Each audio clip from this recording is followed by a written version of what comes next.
I went to the workshops and learned about how to lace a corset. That's something every gentleman should know about. So, every year we go through this process called workshops.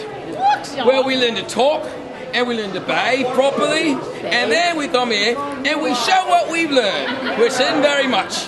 Welcome to the Dickens Fair. We try to recreate London, and I think we do it right well. What do you think?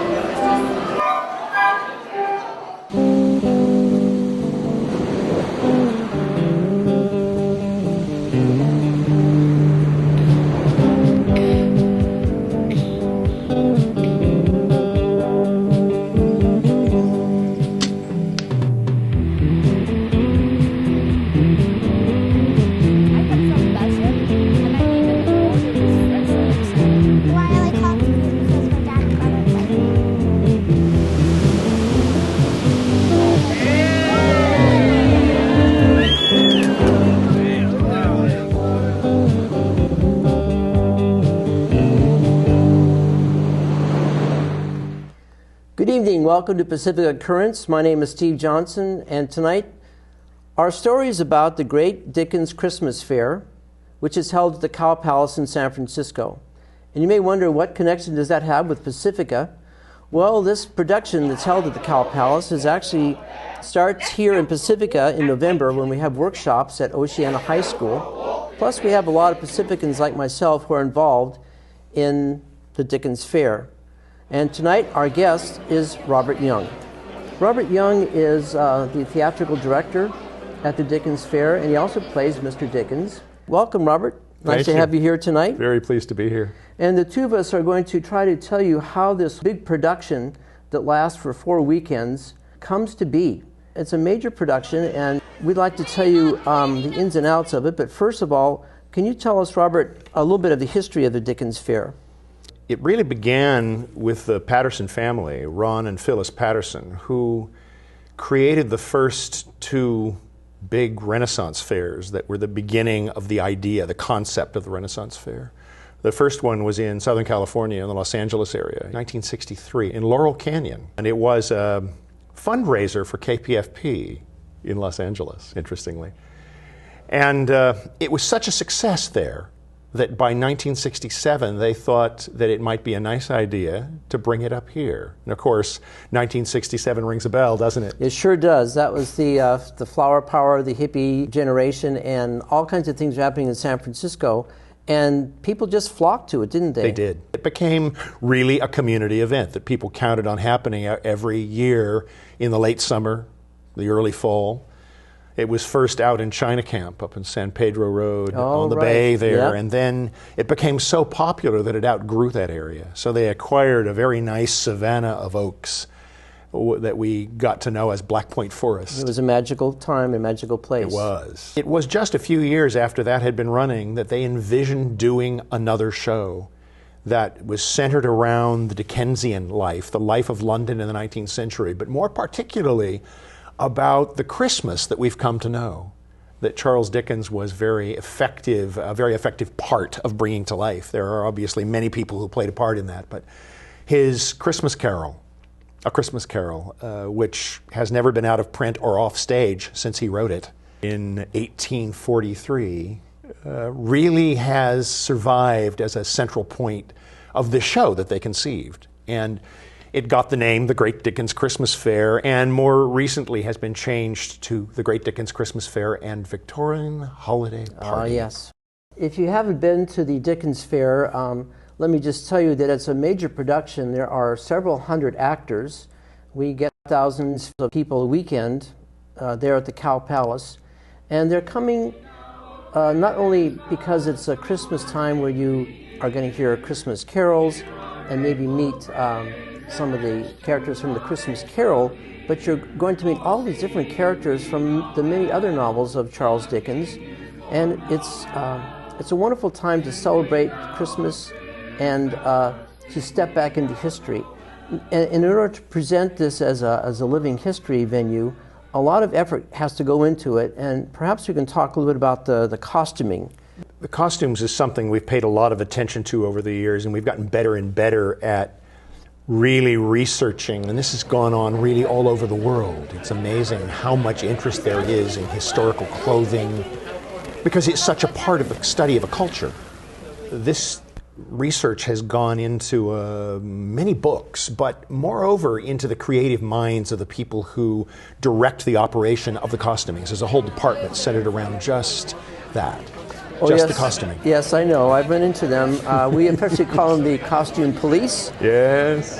It is affectionate, isn't it? They check your buttons, they check your shoes, they check every single part of your costume to make sure it's historically correct. Well, let's see why that is. When you see a play on stage, there's a lot of aesthetic distance, isn't there? Yes. And even in a film, except for the few times when the camera gets up very close, you really just see it at a distance. It's a tableau, in a sense, a moving tableau. At the fair, a customer gets right up in conversation with you and spends some time right there. So those buttons and the hair and the hat, and we can go on, really does need to ring true.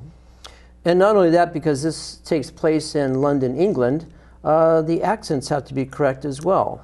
You know that there are a great many of dialects in England. It depends on where you come from. Yes. So you might be from York, or you might be from Buckinghamshire, or you might be from any number of places. Just 20 miles away might be a whole different accent.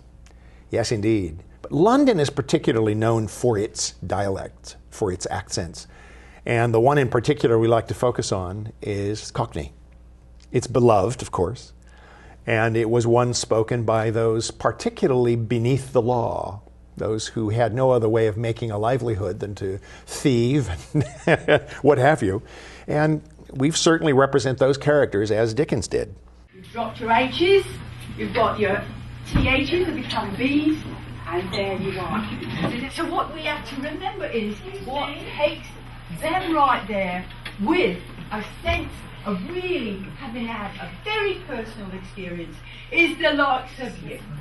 And you're going to go up to them and say, hello, love, hello, ducks, welcome to London. And what else do you say to them? You say, like, watch it, the horses have been right here, so you watch your steps, watch your steps. Or then, give him a little cold, love.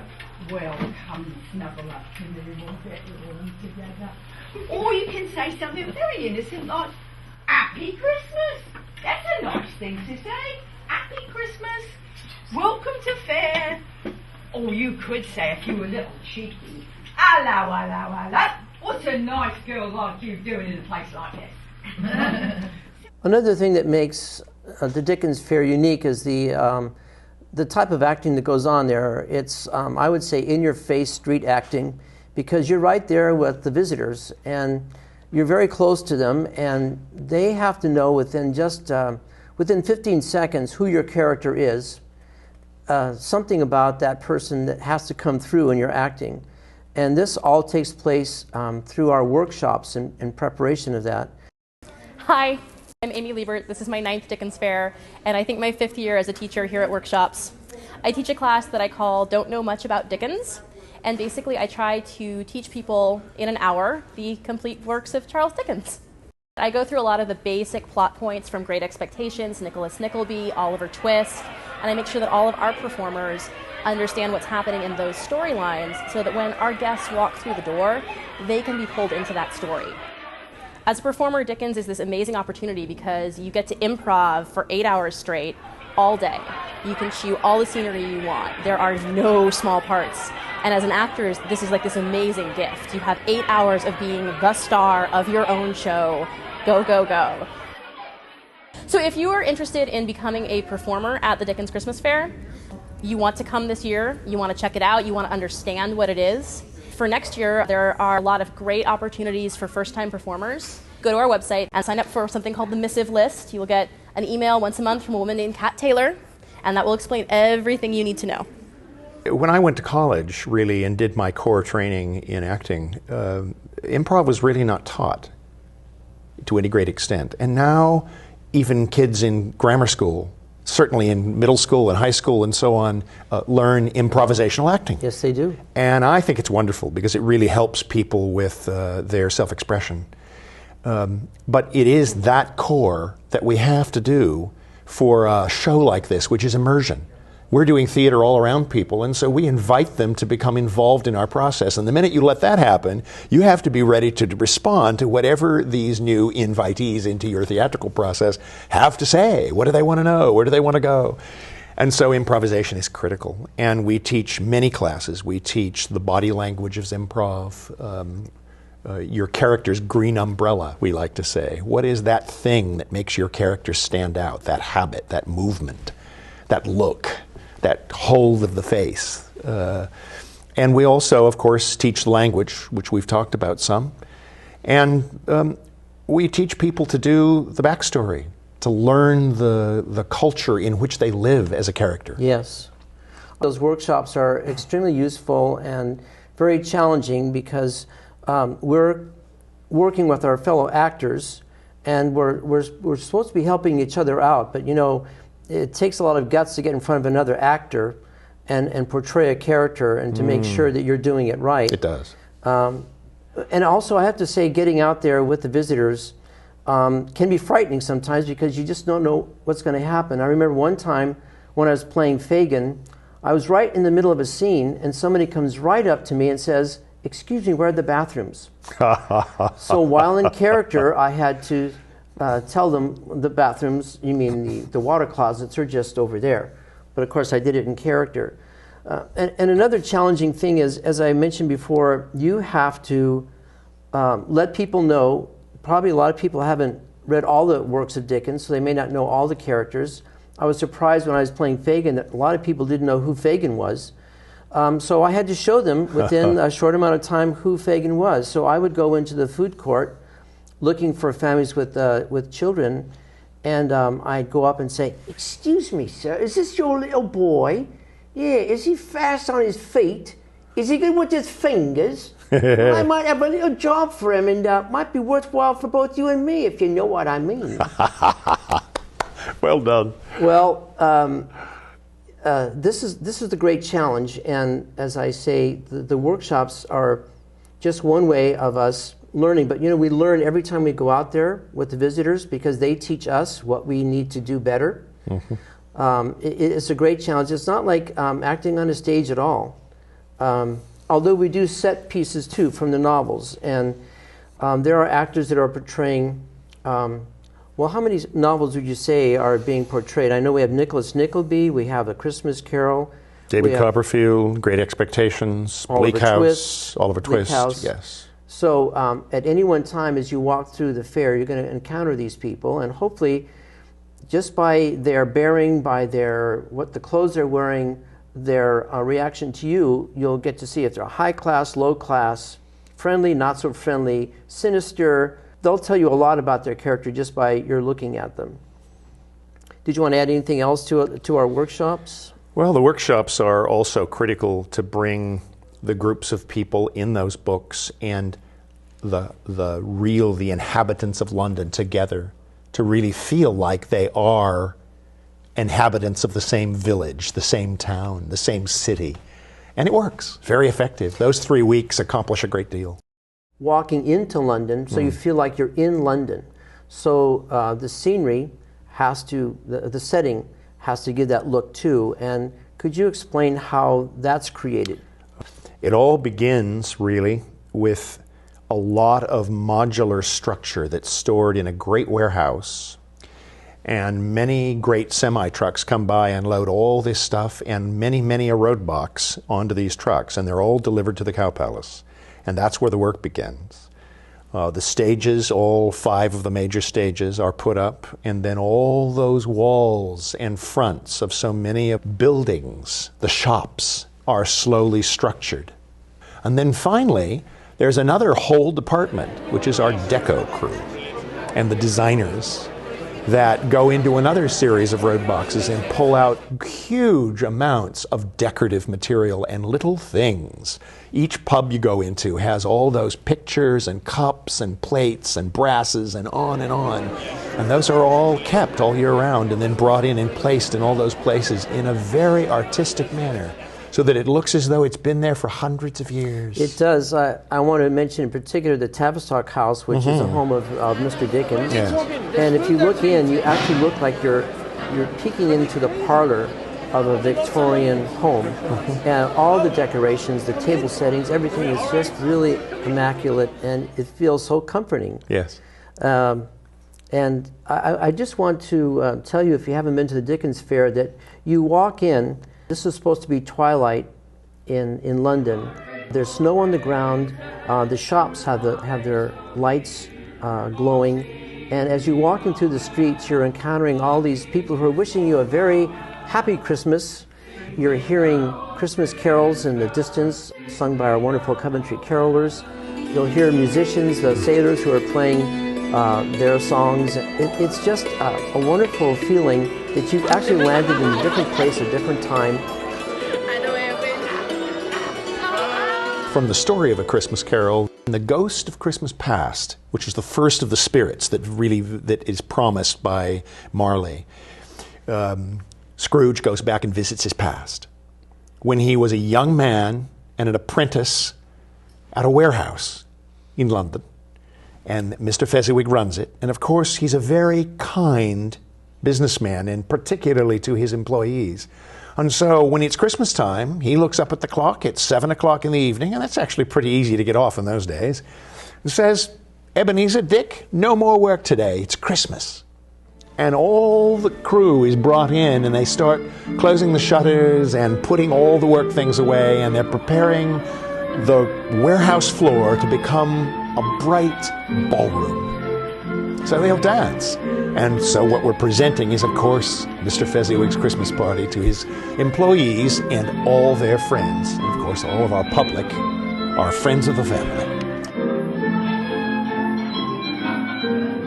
And you will see shots of the workshops where people are practicing all the waltzes, the polkas, and so on, so they can be ready, because once the Dickens Fair opens, they're waiting for visitors to come in so they can dance with them. Yes. They want people to feel free to come in and do a waltz, and maybe they're not quite so sure, but all those dancers at Fezziwig's are going to get them out on the floor and dance with them and let them enjoy themselves on the dance floor.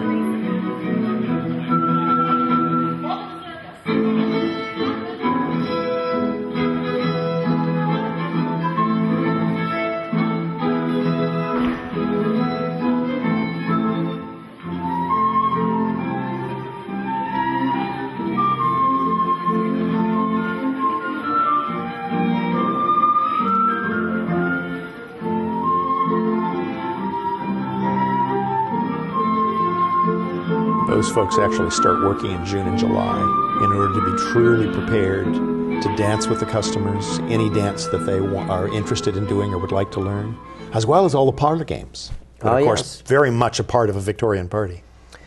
We were talking a little earlier about Mad Sal's, which is the other end of town almost entirely. This is the dockside ale house where nobody's any better than they should be.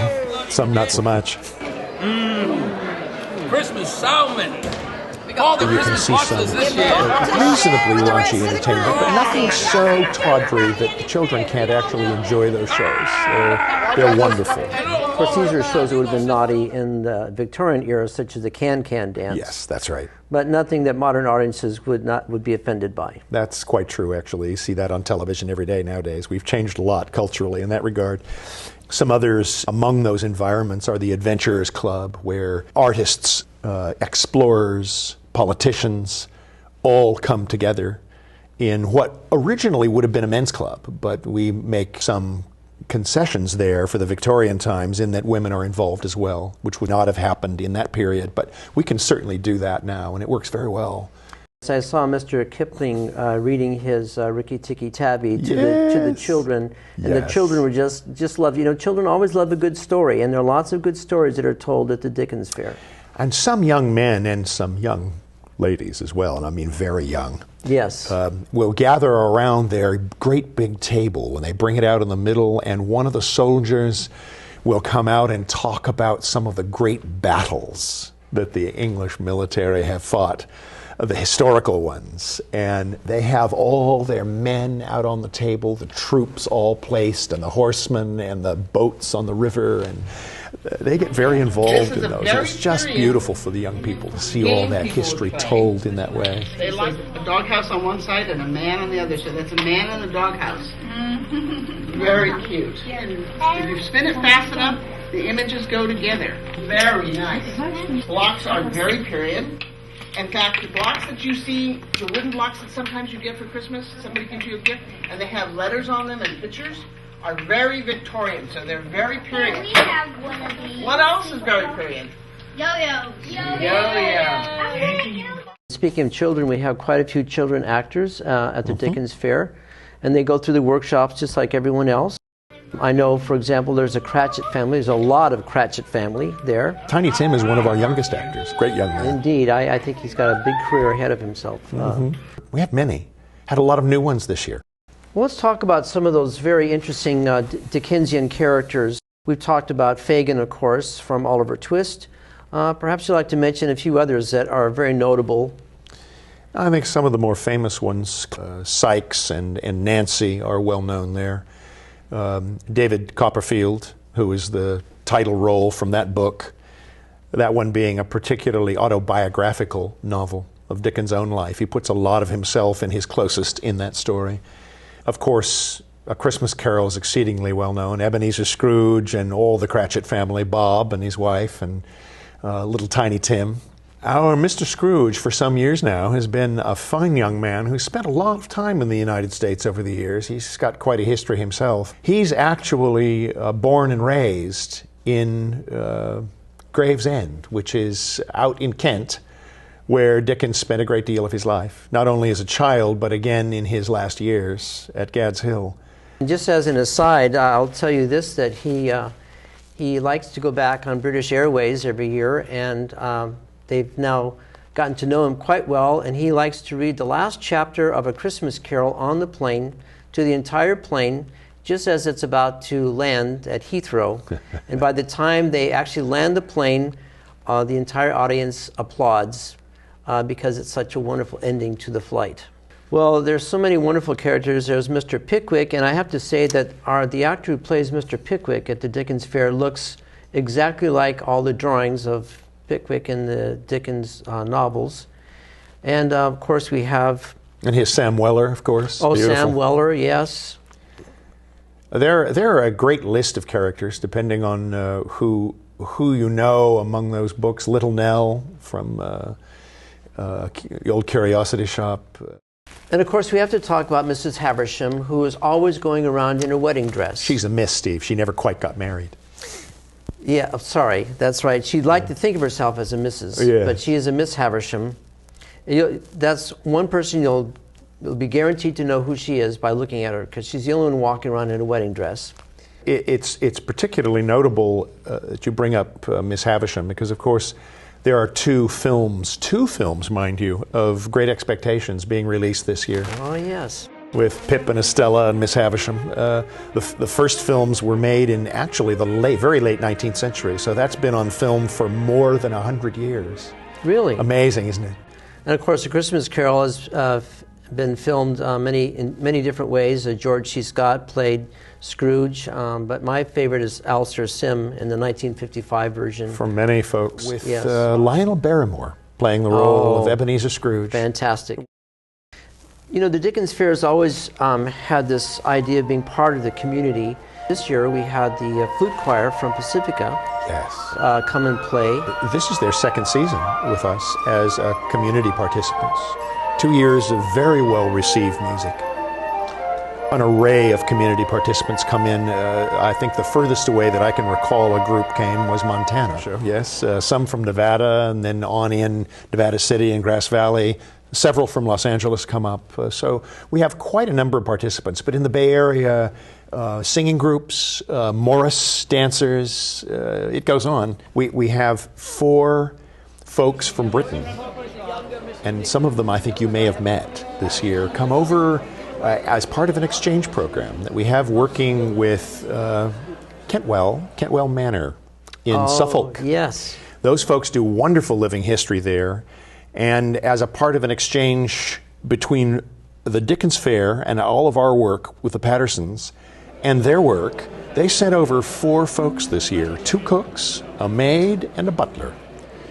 And they did a wonderful job at Tavistock House. The cooks in particular, showing the public how the Victorians cooked in a kitchen and what the downstairs was yes, like. I saw them. Upstairs, downstairs. And what did they think of our Dickens Fair? They loved it. They had a really good time, and they can't wait to have us send over a few of our own folks to work with them.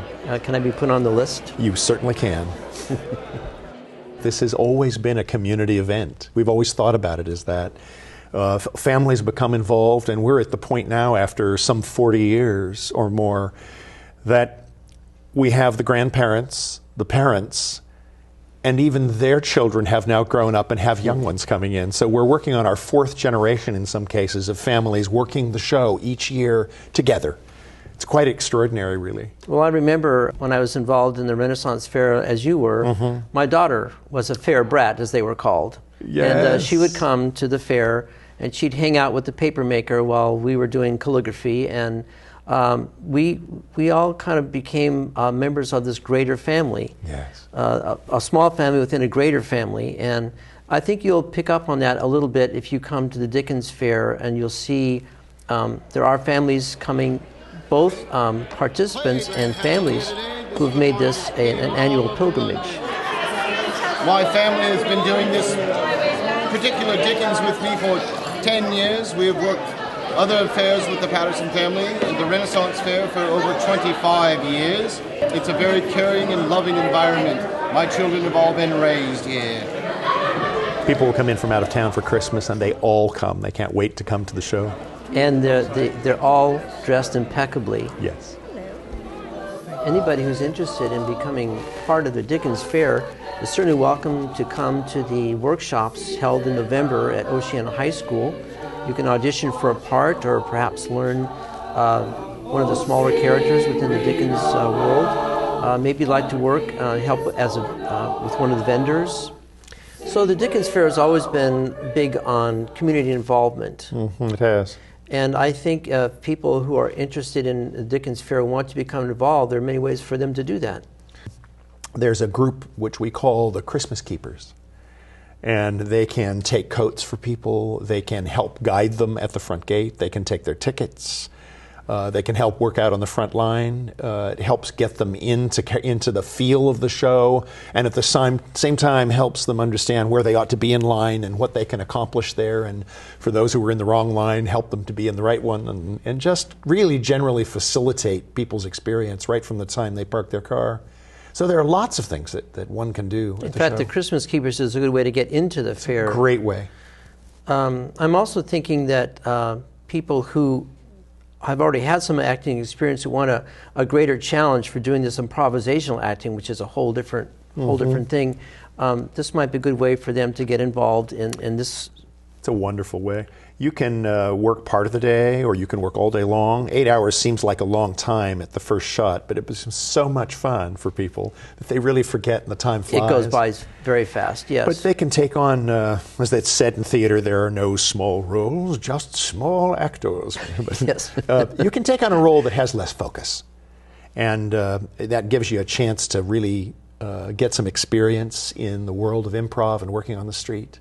And the acting team, which amounts to almost 800 actors, I might point out, are really a family by the time we get on that stage. So you get a lot of help, a lot of support. That's for sure, yes. And if people really do want to get interested, they can go to the website. They can. Dickensfair.com. And there on the site, they'll find a link on the main page called Get Involved. Robert, I want to thank you very much for coming tonight on Pacific Occurrence. It was a pleasure to have you. Pleasure to be here, Stephen. Thanks very much, and good night.